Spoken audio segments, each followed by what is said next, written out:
Hey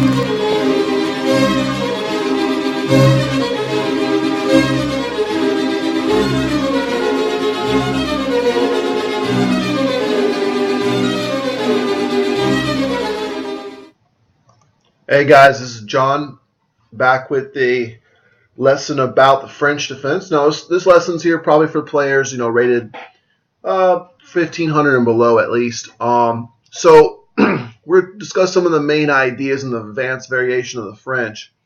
So here, and actually mainly my experience with kids, rated under 1,000. So the E5 move versus the French is very common. I would say that the majority of players, scholastic players, play this move.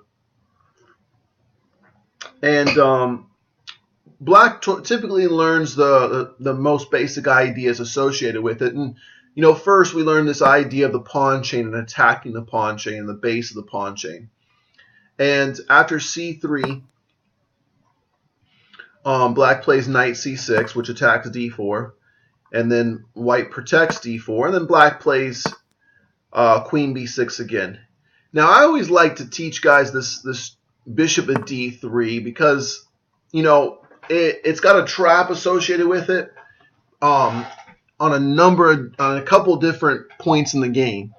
Now, at this point, a lot of players watching this video will probably know of this trap here, which is pretty basic. But I saw a 1300 loose of this not too long ago versus one of my students. Actually, two of my students were playing. One was 1300, one was like 1100, and the 1300 lost.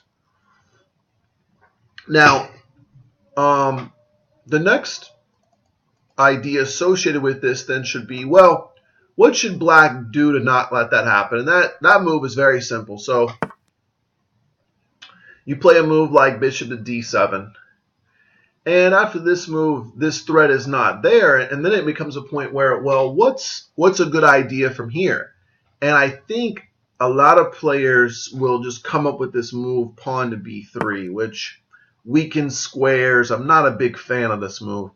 And even after something like, well, no, actually B3 is no good here. Let's see. Yeah, because then we drop the pawn. But no, actually, I see a lot of players play B3 anyways because they can't. If they play bishop to E7, then we just lose the pawn on B2. Now, what if instead, though, we just were to castle our king?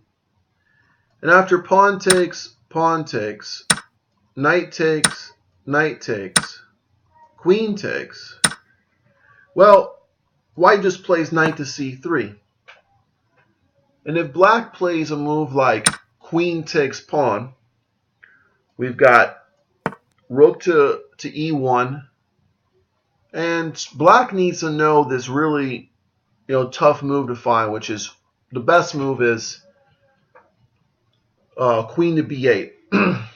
But a lot of times you'll see players play a move like queen to D6.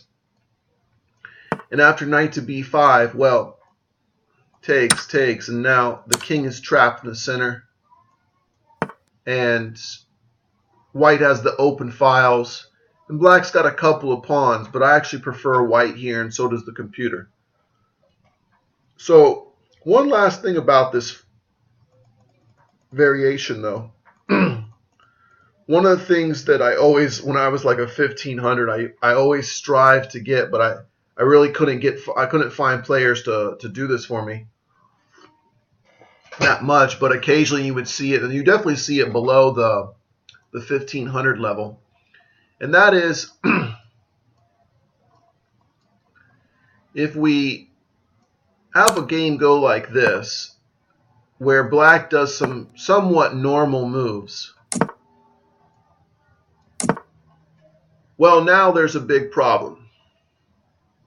And we get into this, I think was referred to as the Greco-Roman sacrifice after king takes here. And of course, the simple mate is just king to here, followed by queen to H5. And there's some defenses to this, and there's a lot of interesting stuff that's probably better to be talked about on a different video, but you can see the idea here. Knight to g5 followed by queen here, and you got a really nice attack. Maybe black can try here, and then we've got a move like this that sets up the discover attack. And once again, there's a lot of really cool ideas associated with it. It's very intricate, but we'll keep it on a superficial level today. But going back to it once again, this weapon of bishop at d3 is an interesting choice. I'd say that definitely players below 1,000, I would encourage to play bishop d3. It's got some hidden traps and some really neat ideas associated with it. Well, anyways, this is Coach John, and I'll see you guys next time.